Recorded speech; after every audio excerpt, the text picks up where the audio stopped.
Hello.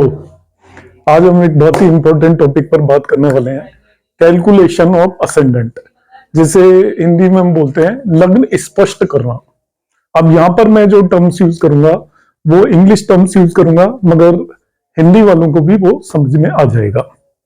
तो लग्न स्पष्ट जो भी अलंकार के स्टूडेंट है दिल्ली में या कहीं पे भी जो एक्चुअल में कोई डिप्लोमा या डिग्री ले रहे हैं, उन्हें कैलकुलेट करना आना चाहिए। मगर जिन्हें कोई डिग्री नहीं चाहिए, वैसे ही जो सीख रहे हैं उन्हें इसकी ज्यादा जरूरत नहीं होती। वो मोबाइल एप्लीकेशन में देख के भी ये सारी चीजें पता चल जाती हैं, लग्न स्पष्ट हमें निकालना नहीं पड़ता।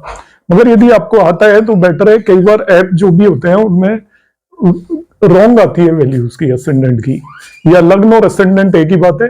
हिंदी में लग्न बोलते हैं, इंग्लिश में उसको असेंडेंट बोलते हैं। तो असेंडेंट सबसे इंपॉर्टेंट पार्ट हो जाता है किसी भी कुंडली के लिए। सारी कुंडली में जो पहले भाव में जो राशि आती है वो असेंडेंट होता है। उस राशि की क्या डिग्री है वो निकालते हैं हम, उसे हम लग्न बोलते हैं या असेंडेंट बोलते हैं।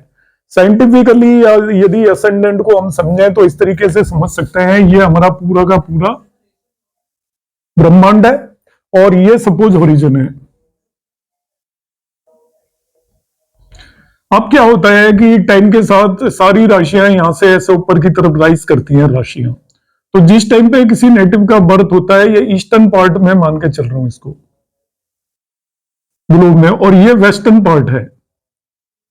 तो ईस्ट डायरेक्शन में जो भी पूर्वी दिशा में जब भी किसी नेटिव का बर्थ हुआ, उस टाइम जो राशि यहां पर राइज कर रही है ऊपर दिखाई दे रही है राशि, उसको हम लग्न बोलते हैं। और ये 2 आवर्स के अंदर बदल जाती है। अब 2 आवर तक तो ये राशि वहां पे सेम ही रहती है, मगर उसकी डिग्री लगातार चेंज होती रहती है, ऐसे बढ़ती रहेगी। जैसे ही राशि राइज होगी इसकी डिग्री 0 होगी, फिर ये यहां से यहां तक ये आपकी इंक्रीज होती होगी और ऐसे खत्म हो जाएगी जब 30 डिग्री पूरी कर लेगी। अब दूसरी राशि आ जाएगी और ये राशि आगे बढ़ना शुरू हो जाएगी। तो इस तरीके से राशियां सभी राइज करती हैं ओरिजिन पे। हमारे पूर्वी दिशा के ओरिजिन पे जब किसी नेटिव का बर्थ होता है, उस टाइम पर वहां जो भी राशि एग्जिस्ट करती है, उस राशि को हम उस नेटिव की लग्न बोलते हैं। अब जो राइज करना शुरू होती है तो उसकी डिग्री 0 होती है और धीरे धीरे वो ऊपर बढ़ती रहती है, और 30 डिग्री होने के बाद वो राशि आगे चली जाती है और दूसरी राशि आना शुरू कर देती है। इस तरीके से लग्न नेटिव की हर 2 आवर में बदलती रहती है। अब उसे निकालना बहुत जरूरी है, क्योंकि हमारी सारी कुंडली के अंदर सभी प्लैनेट्स की पोजीशन सब कुछ उस लग्न पर डिपेंड करेगा। और केवल लग्न मालूम होने से काम नहीं चलेगा, लग्न की डिग्री कितनी है वो पता होना बहुत इंपॉर्टेंट है। क्योंकि सब जो भी हम फल देंगे 2 घंटे तक सेम लग्न रहती है।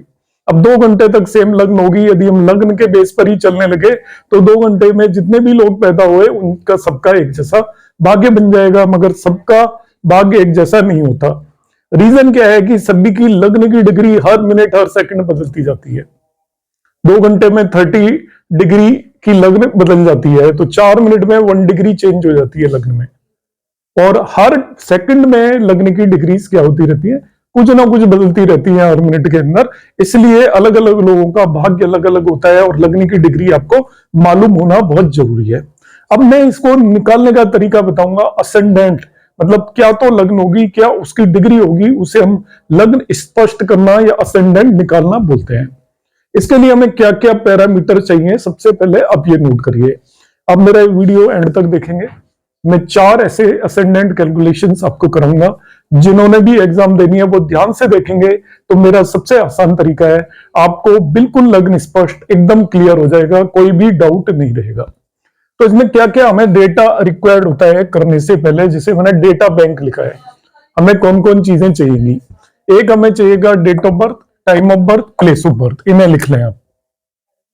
डेट ऑफ बर्थ का मतलब जन्म तिथि, टाइम ऑफ बर्थ का मतलब जन्म का समय, एंड प्लेस ऑफ बर्थ का मतलब कहां पर उस नेटिव का जन्म हुआ है। ये 3 चीजें आपको नेटिव बताएगा। ये कौन बताएगा? नेटिव, जिसकी भी कुंडली बना रहे हो और एग्जाम दोगे तो उसमें लिखा आएगा। और 3 और चीजें हैं आपका latitude, longitude, LMT correction and correction for place, correction for year and ayanamsa correction. ये 6 पैरामीटर्स और हैं। हर जगह के दुनिया में जितने भी जगह हैं उस सब जगह का एक लैटिट्यूड होता है और हर जगह का एक लॉन्गिट्यूड होता है। लैटिट्यूड लॉन्गिट्यूड के बारे में हम बाद में बात करेंगे, मगर यहाँ पे आपको एक केवल मालूम होना चाहिए लैटिट्यूड होता है कुछ और लॉन्गिट्यूड कोई एक टर्म होती है। लॉन्गिट्यूड आपका ऐसे लिखा होता है, ईस्ट और वेस्ट डायरेक्शन लिखी होती है, कुछ डिग्रीज होंगी और उसके आगे ईस्ट या वेस्ट लिखा होगा, वो होगा लॉन्गिट्यूड। ऐसे ही लैटिट्यूड में नॉर्थ और साउथ लिखा होता है। जो लैटिट्यूड के दो पार्ट होते हैं, इसमें या तो लिखा होता है नॉर्थ या लिखा होता है साउथ। यदि लैटिट्यूड में नॉर्थ लिखा हुआ है, इसका मतलब नॉर्दर्न हेमिस्फीयर में है। और अर्थ जो है 2 पार्ट में डिवाइडेड है, ऐसे अर्थ को हम डिवाइड कर दें तो इस चीज को जरा ध्यान से समझें। यहाँ पे मैं इसको बीच में से कट कर देता हूं। तो जो ऊपर का हिस्सा है इसे नॉर्दर्न हेमिस्फीयर बोलते हैं और जो नीचे का हिस्सा है इसे सदर्न हेमिस्फीयर, मतलब ये उत्तर गोलार्ध है और ये दक्षिण गोलार्ध हो गया। तो our earth is divided into 2 halves, ऐसे बीच में से ऐसे काट दिया और ऐसे अर्थ फिर डिवाइडेड है इनटू 2 पार्ट्स। इधर के पार्ट को हम ईस्टर्न पार्ट बोलते हैं और इधर के पार्ट को हम वेस्ट पार्ट बोलते हैं। तो अर्थ को आप बीच में से हमने 2 तरीके से काटा हुआ है। एक वर्टिकल लाइन यदि मैं ड्रॉ करता हूं तो वर्टिकल लाइन इसको 2 पार्ट में डिवाइड करती है। एक हिस्से को हम ईस्टर्न पार्ट बोलते हैं, दूसरे को वेस्टर्न होते हैं और इससे हम जो निकालेंगे वर्टिकल लाइन के रेस्पेक्ट में उसको लॉन्गिट्यूड बोलते हैं। और जो हॉरिजॉन्टल लाइन है वो इसको फिर 2 पार्ट में डिवाइड करती है, एक ऊपर वाला पार्ट है, एक नीचे वाला पार्ट है और इसके बेस पे जो निकालेंगे उसे हम लैटिट्यूड बोलेंगे। तो आपको कुंडली में लैटिट्यूड और लॉन्गिट्यूड दे रखा होगा। तो नॉर्दर्न हेमिस्फीयर के केस में एन लिखा होगा एंड में, जैसे लिख दिया 23 डिग्री 23.13 एन, ये मिनट्स है डिग्री और मिनट्स में, इसका मतलब वो प्लेस नॉर्दर्न हेमिस्फीयर में है। और यदि लिख दिया जाए सपोज 39 डिग्री 23 मिनट्स साउथ, इसका मतलब वो प्लेस सदर्न हेमिस्फीयर के अंदर है। लॉन्गिट्यूड में ईस्ट और वेस्ट लिखा होता है। ईस्ट और वेस्ट क्या होता है, जो बीच में लाइन ड्रॉ की हुई है इसको बोलते हैं ग्रीनविच मीन टाइम। ग्रीनविच रेखा है आपका, ग्रीनविच लाइन आपने सबने सुना होगा, ये सेंटर से पास हो रही है अर्थ के। तो जिसका भी जो भी ईस्टर्न साइड में है उसके लॉन्गिट्यूड के आगे ईस्टर्न लिखा होगा और जो भी वेस्टर्न साइड में है उसके लॉन्गिट्यूड के आगे वेस्टर्न लिखा होगा। तो उस प्लेस का लॉन्गिट्यूड दिया होगा, जैसे दिल्ली का लॉन्गिट्यूड आप देखोगे तो दिल्ली का लॉन्गिट्यूड ऐसे लिखा होगा 77 डिग्री 13 मिनट्स ईस्ट। इसका मतलब है ग्रीनविच रेखा से लाइन से इस डायरेक्शन में 77.13 डिग्री है। टोटल जो लॉन्गिट्यूड है यहाँ पर इस जगह पे 180 डिग्री होता है मैक्सिमम और इस डायरेक्शन में भी 180 डिग्री होता है। तो किसी भी प्लेस का जो लॉन्गिट्यूड है वो 180 डिग्री ईस्ट तक हो सकता है जीरो से, और जीरो से 180 डिग्री वेस्ट तक भी हो सकता है। ईस्ट ये डायरेक्शन है और वेस्ट ये डायरेक्शन है। इसी तरह से हम कैलकुलेट करते हैं किसी भी प्लेस का लैटिट्यूड। तो लैटिट्यूड लॉन्गिट्यूड का मैंने थोड़ा सा आइडिया दे दिया है, इससे ज्यादा की आपको जरूरत नहीं है, वो गिवन होगा और हम आराम से हर प्लेस का लैटिट्यूड और लॉन्गिट्यूड निकाल लेंगे। और पैरामीटर क्या है, हमें एलएमटी करेक्शन निकालना है, लैटिट्यूड निकालना है, लॉन्गिट्यूड निकालना है, करेक्शन फॉर प्लेस निकालना है, करेक्शन फॉर ईयर निकालना है, आयन अंश करेक्शन कैलकुलेट करना है। इन सब चीजों को हमें कैलकुलेट करना है। तो इनको कैलकुलेट करने के लिए एक बुक आती है जो मैं आपको दिखा रहा हूं, आपके पास ये बुक होनी चाहिए। इसको हम बोलते हैं टेबल्स ऑफ असेंडेंट। ये आपको यहाँ पे दिख जाएगी, टेबल्स ऑफ असेंडेंट ये बुक आती है, रेड कलर का जनरली इसका पेज होता है। और ये टेबल्स ऑफ असेंडेंट में ये नारायणा उसके बेस पर है आपका, और इसमें ये सारी चीजें गिवन मिलेंगी आपको। तो ये सब चीजें दी होंगी टेबल्स ऑफ असेंडेंट के अंदर। Date of birth, time of birth, place of birth एक पर्सन बताएगा आपको, और लैटिट्यूड, लॉन्गिट्यूड और एलएमटी करेक्शन इस टेबल के अंदर हमें मिलेंगे सब। मैं सभी आपको दिखा के बताता हूं। देखिए, correction for place, correction for year and ayanamsa correction.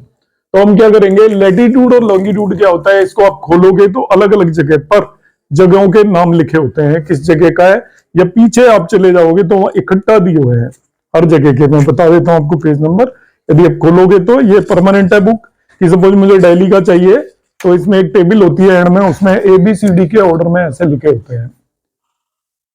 आपको ये लेनी ही पड़ेगी बुक। दिल्ली यहाँ पे लिखा हुआ है पेज नंबर 102 पर, दिखाई दे जाता है तो ठीक है। तो दिल्ली जब लिखा हुआ है तो उसमें हम देखेंगे इसका जो लैटिट्यूड लिखा हुआ है दिल्ली का वह 28 डिग्री 39 मिनट्स नॉर्थ।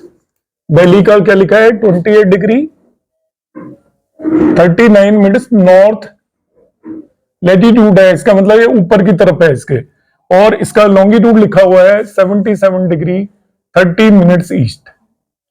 तो ये दो चीजें इस टेबल से पता चल जाएंगी, आपको प्लेस का नाम पता होता है कि इसका लैटिट्यूड क्या है और इसका लॉन्गिट्यूड क्या है।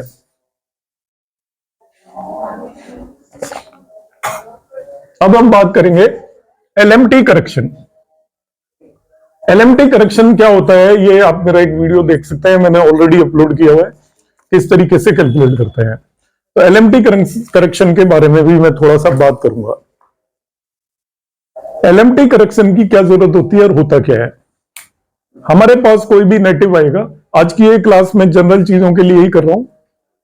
हमारे पास कोई भी नेटिव आएगा, पर्सन आया, तो वो हमें बताएगा कि मेरा बर्थ भाई 12:30 का है।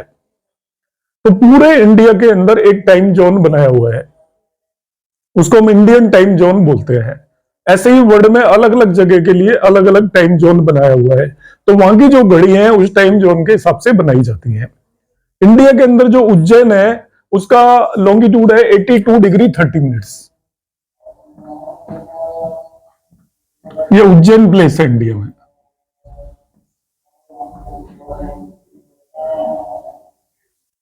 वहां का जो भी टाइम होता है उसको इंडियन स्टैंडर्ड टाइम बोलते हैं।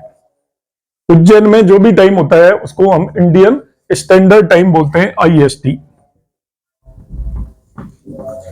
ऐसे ही दुनिया में हर जगह के, हर कंट्री के अपने अपने टाइम, वो एक जगह बना रखी है, उसके टाइम को वहां उस कंट्री की घड़ियां दिखाएंगी। उनको वहां पे इंडिया के बाहर को बोलते हैं जोनल स्टैंडर्ड टाइम। तो हमारी जो घड़ियां हैं, इंडिया के अंदर की घड़ियां इंडियन स्टैंडर्ड टाइम देंगी, यूएस की घड़ियां यूएस का स्टैंडर्ड टाइम देंगी, यूके की घड़ियां यूके का स्टैंडर्ड टाइम देंगी। तो हम जो घड़ी में देखते हैं वो स्टैंडर्ड टाइम है, पूरे इंडिया में उस टाइम का टाइम वही होगा, मगर हर जगह का टाइम बदलता है। इंडिया के अंदर सभी जगहों पर टाइम सेम नहीं होता दिन में, उसमें कुछ डिफरेंस होता है। घड़ियां सेम बता रही हैं मगर सब में डिफरेंस होता है। डिफरेंस कैसे होता है कि जैसे ही, देखिए इसको समझेंगे थोड़ा सा, ये सारी चीजें समझने की हैं और आप इसे ध्यान से 2 बार वीडियो देखें, यदि समझने में दिक्कत आए तो। इंडिया है ये इस तरीके से, ये हमारा ईस्टर्न पार्ट ऑफ इंडिया है, ये वेस्टर्न पार्ट ऑफ इंडिया है। तो मैं एग्जांपल के लिए यहां पे ले लेता हूं, गुवाहाटी है, रास्ते में यहां पे कहीं दिल्ली है, और यहां पे कहीं आपका है राजस्थान का कोई भी, हम अमृतसर कंसीडर कर लेते हैं। यहां पे उज्जैन है बीच में, उज्जैन। क्या मतलब है इंडियन स्टैंडर्ड टाइम का? तो क्या होगा, सनराइज सबसे पहले यहां पे होगा। ईस्टर्न पार्ट में सनराइज होता है, सबको पता है, पूर्व दिशा में। गुवाहाटी में सनराइज हुआ तो वहां पे सुबह के 5:30 या 6 बज गए जब भी सनराइज हुआ, मगर उसके बाद वो उज्जैन में आएगा, उसके कुछ देर बाद 10 मिनट 15 मिनट के बाद आएगा। तो वही 6:30 एक्चुअल में जब उज्जैन में वो सनराइज हुआ तभी भी हम वो 6:30 बजे हैं एक्चुअल में, मगर घड़ियां वहां पे 6:40 दिखाना शुरू कर देंगी, क्योंकि घड़ी जो भी है वो यहाँ पे तो पहले ही सनराइज हो गया है, यहाँ पे थोड़ी देर बाद होगा, यहाँ पे और भी बाद होगा, यहाँ पे और भी बाद होगा, और यहाँ पे और भी लेटर होगा। तो जैसे जैसे हम ईस्ट से वेस्ट की तरफ जाते जाएंगे सनराइज का टाइम बदलता जाएगा। घड़ियां सब जगह सेम टाइम दिखा रही हैं, मगर एक्चुअल में सनराइज सब जगह अलग अलग टाइम पर हो रहा है। इसका मतलब सनराइज हर जगह पर सेम टाइम पर नहीं होता।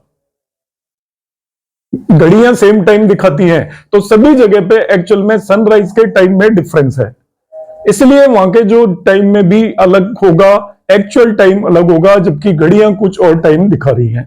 एग्जांपल के लिए यहां पे 6:30 पे सनराइज हुआ, तो हमारे यहाँ पे भी उज्जैन में भी हम उस टाइम 6:30 हो रहे होंगे, मगर उज्जैन में जब सन पहुंचा तो 5 मिनट बाद पहुंचेगा, 6:35 पर पहुंचेगा। तो एक्चुअल में उज्जैन का जो टाइम होना चाहिए था वो 6:30 होना चाहिए था जब सन पहुंचा, जबकि घड़ी 5 मिनट ज्यादा दिखा रही है। तो जैसे जैसे सन ईस्ट से वेस्ट की तरफ जाता है, वैसे वैसे वहां पे लोकल सनराइज होता है। लोकल सनराइज, एक सनराइज वहां हुआ, उसके बेसिस पे हम सनराइज का टाइम कंसीडर करके चल रहे हैं, जबकि एक्चुअल में हर जगह पे सनराइज अलग अलग टाइम पे होता है। तो हर जगह का टाइम एक कंट्री के अंदर डिफरेंट डिफरेंट होता है, उस पर्टिकुलर टाइम को हम बोलते हैं लोकल मीन टाइम। तो जब हमें कुंडली बनानी है तो कुंडली बनाने में इंडियन स्टैंडर्ड टाइम या जेडएसटी जोनल स्टैंडर्ड टाइम का यूज हम नहीं करेंगे। भारतीय मानक समय बोलते हैं इंडियन स्टैंडर्ड टाइम को, तो मानक समय का यूज नहीं करेंगे। हमें यूज करना है एक्चुअल में उस जगह के लोकल मीन टाइम का, क्षेत्रीय मानक समय को यूज करना है। क्षेत्रीय मध्य टाइम जिसे बोलते हैं उसे यूज करना है। इंडियन स्टैंडर्ड टाइम हमें यूज नहीं करना, लोकल मीन टाइम यूज करना है। तो लोकल मीन टाइम में जो डिफरेंस आता है उसे हम बोलते हैं एलएमटी करेक्शन, कि जो इंडिया की घड़ियां उज्जैन का टाइम दिखाती है हमें, ये उज्जैन रहा, यहां पे जो टाइम होगा वो घड़ी दिखाएगी।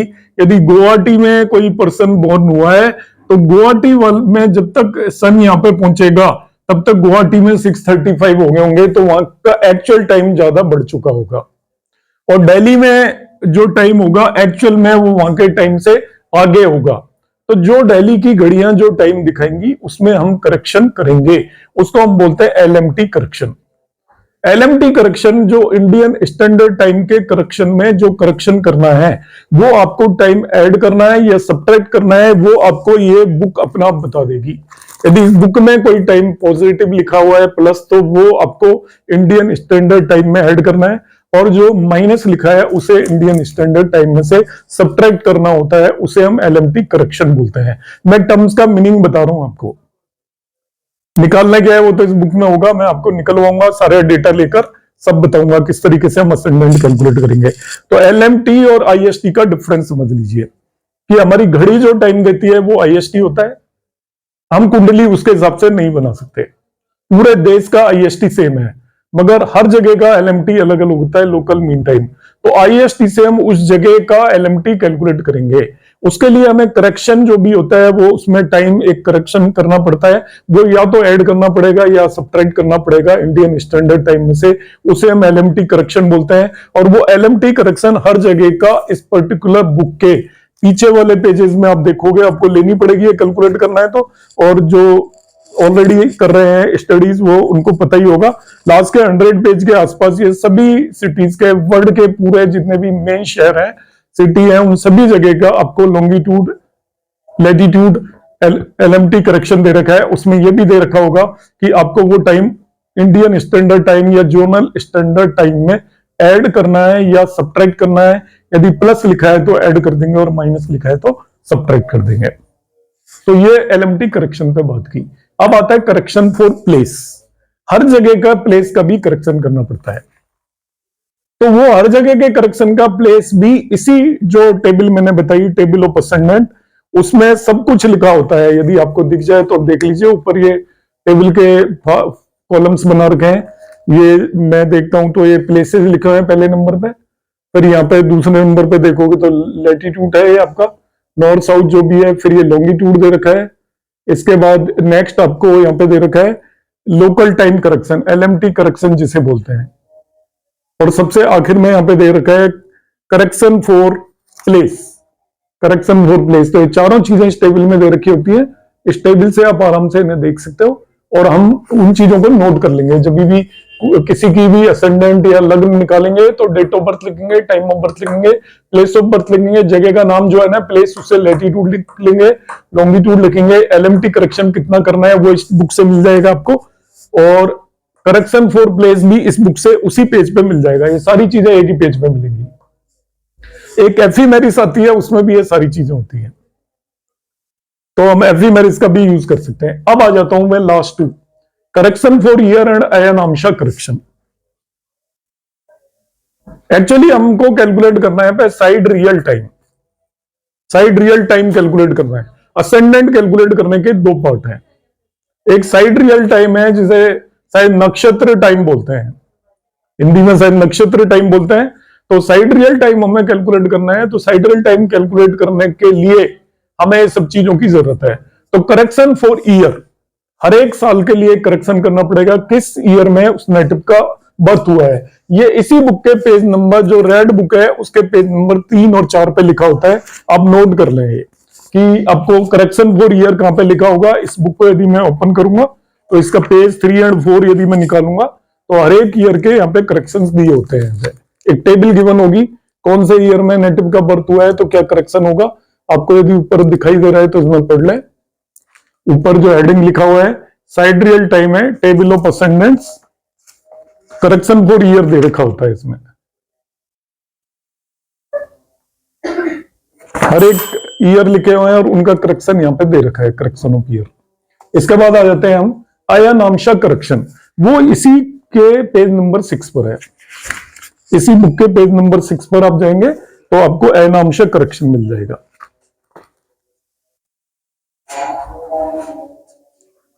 तो मैं फिर से रिपीट कर रहा हूं ये सारी चीज कि हमें किसी भी नेटिव की असेंडेंट निकालनी है तो क्या क्या डेटा रिक्वायर्ड है। बिल्कुल आप 0 से शुरू होंगे तभी भी आपको सब समझ में आ जाएगा। एक तो हमें डेट ऑफ बर्थ चाहिए उस पर्सन की, टाइम ऑफ बर्थ चाहिए, इन्हें भी यहां पे छोड़ देते हैं। असेंडेंट निकालने के दो कंपोनेंट है, एक है साइडियल टाइम निकालना और साइडियल टाइम के बेस पर फिर हम असेंडेंट कैलकुलेट करेंगे। तो इसका जो मेन कंपोनेंट है वो है साइडियल टाइम निकालना। तो साइडियल टाइम निकालने के लिए जो इन चीजों की जरूरत है वो date of birth, time of birth, place of birth, ये नेटिव बताएगा। जैसे ही जिस जगह का नाम मिला उसका हम लैटिट्यूड, लॉन्गिट्यूड, एलएमटी करेक्शन और करेक्शन फॉर प्लेस नोट कर लेंगे। टेबल ऑफ असेंडेंट जो रेड कलर की बुक आती है उसमें से ये सारी चीजें मिल जाएंगी। इसमें हिंदी में भी यही बोलते हैं करेक्शन फॉर प्लेस, करेक्शन को करेक्शन ही बोलते होंगे, आप समझ सकते हो आराम से क्या मतलब है इसका। फिर हम क्या करेंगे, इसके पेज 3 और 4 पे करेक्शन फॉर ईयर, मतलब जिस ईयर में उस नेटिव का बर्थ हुआ है उसका correction for year page number 3 और 4 से हम निकालेंगे। पेज नंबर 6 पर इसी बुक में अयनांशा करेक्शन दे रखा होता है। पेज नंबर 6 पर अयनांशा करेक्शन उस ईयर का दे रखा होगा तो अयनांशा करेक्शन भी हम इसके अंदर करेंगे, क्योंकि हम जो कुंडली बनाएंगे यहाँ पर वो निरायणा लैटिट्यूड के बेस पर बनाएंगे, साइना लैटिट्यूड के बेस पर नहीं बनाएंगे। तो हमें अयनांशा करेक्शन करना पड़ता है। So these are the parameters required to prepare a kundli. तो जब भी हम असेंडेंट किसी का कैलकुलेट करेंगे तो सबसे पहले ये बताने में मुझे टाइम लगा है 20 मिनट, मतलब ये इसको करने में हमें 5 मिनट भी नहीं लगेंगे। अब मैं आपको साइड रियल टाइम कैसे कैलकुलेट करना होता है वो बताऊंगा, ठीक है। तो इनकमिंग क्लास में आपको साइड रियल टाइम कैसे कैलकुलेट करेंगे हम और उससे फिर असेंडेंट कैसे कैलकुलेट करेंगे, इसको भी मैं 2 कंपोनेंट में बताऊंगा यहां पर।